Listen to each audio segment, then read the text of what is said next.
ఈ వీడియోలో వోల్టా సెల్ని ఎలా తయారు చేయాలో చూద్దాం.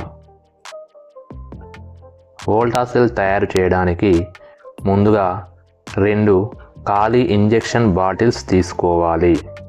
కాపర్ స్ట్రిప్ని జింక్ స్ట్రిప్ని కనెక్టింగ్ వైర్కు అటాచ్ చేయాలి. ఇప్పుడు ఒక కనెక్టింగ్ వైర్కి జింక్ స్ట్రిప్ని మరియు ఒక కనెక్టింగ్ వైర్కి కాపర్ స్ట్రిప్ని అటాచ్ చేయాలి. ఇప్పుడు ఒక ఎల్ఈడి బల్బును తీసుకోవాలి. ఎల్ఈడి బల్బునకు ఒక లాంగ్ టెర్మినల్, ఒక షార్ట్ టెర్మినల్ ఉంటుంది. షార్ట్ టెర్మినల్కు జింక్ స్ట్రిప్ ఉన్న కనెక్టింగ్ వైర్ని అటాచ్ చేయాలి. అలాగే లాంగ్ టెర్మినల్కి కాపర్ స్ట్రిప్ ఉన్న కనెక్టింగ్ వైర్ని అటాచ్ చేయాలి.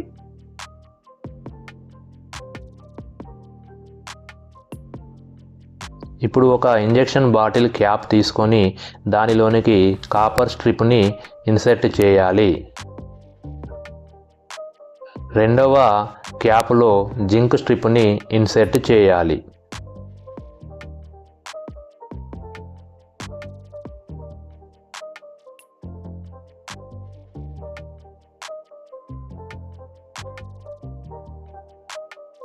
ఎల్ఈడి బల్బుకి అటాచ్ చేసిన కాపర్ స్ట్రిప్ని జింక్ స్ట్రిప్ ఇన్సర్ట్ చేసిన క్యాప్లో ఇన్సర్ట్ చేయాలి.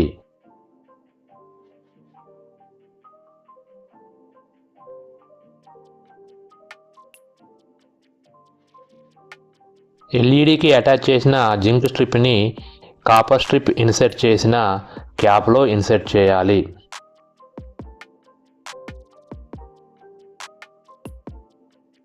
వోల్టా సెల్ తయారీకి కావలసిన సర్క్యూట్ మనకి రెడీ అయినది. ఇప్పుడు ఇంజెక్షన్ బాటిల్లో డైల్యూట్ సల్ఫ్యూరిక్ యాసిడ్ని నింపాలి. ఇక్కడ డైల్యూట్ సల్ఫ్యూరిక్ యాసిడ్ అనున్నది ఎలక్ట్రోలైట్గా పనిచేస్తుంది. కాపర్ మరియు జింక్ స్ట్రిప్పులు ఎలక్ట్రోడ్గా పనిచేస్తాయి. కాపర్ స్ట్రిప్, జింక్ స్ట్రిప్స్ ఉన్న క్యాప్స్ని ఇంజెక్షన్ బాటిల్లో ఇన్సర్ట్ చేయాలి. ఈ క్యాప్స్ని ఇంజెక్షన్ బాటిల్లో ఇన్సర్ట్ చేయగానే మనకి బల్బు గ్లో అవుతుంది.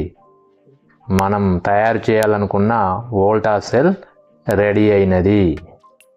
మొట్టమొదట ఈ విధానంలో సెల్ని తయారు చేసింది అలెస్సాండ్రో వోల్టా. కావున అతని పేరు మీదుగానే దీన్ని వోల్టా సెల్ అని అంటారు. In this electrolyte is sulfuric acid and electrodes are copper and zinc. Here chemical energy converted into electrical energy by electrolysis method.